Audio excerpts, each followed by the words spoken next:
अमृत बानी, राम चरित कहानी।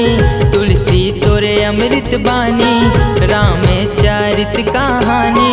बहत हवे गंगा के धार बनके, बिन डोंगा के मन खेला पार कर दे। बिन डोंगा के मन खेला पार कर दे। तुलसी तोरे अमृत बानी, राम चरित कहानी। तुलसी तोरे अमृत बानी, राम चरित कहानी। बहत हवे गंगा के धार बनके, बिन डोंगा के मन खेला पार कर दे। बिन डोंगा के मन खेला पार कर दे।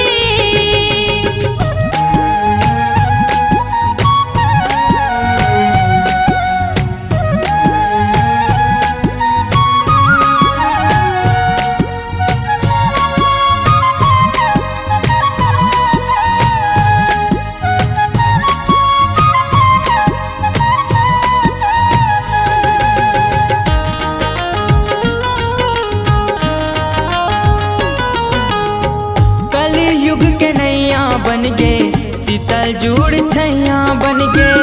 ताल तलैया भर गे, ज्ञानी मुनि तकले तर गे।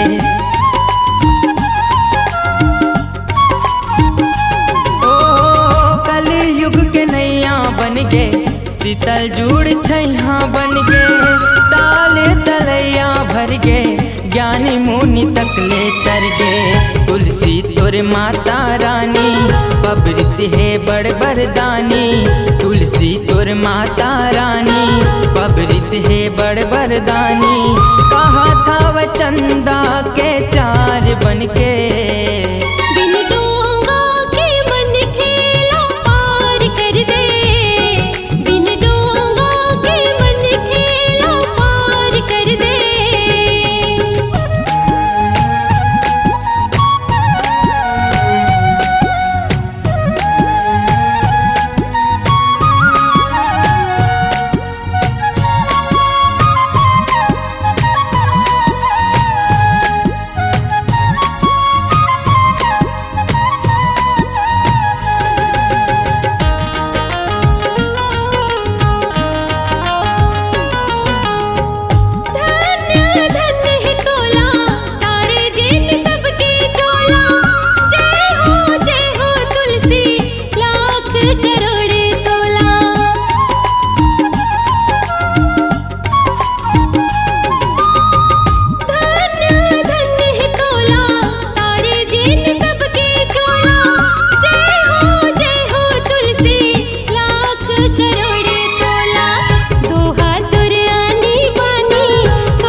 तुलसी तोरे अमृत बानी, राम चरित कहानी।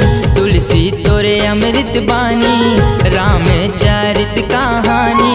बहत हवे गंगा के धार बनके, बिन डोंगा के मन खेला पार कर दे। बिन डोंगा के मन खेला पार कर दे।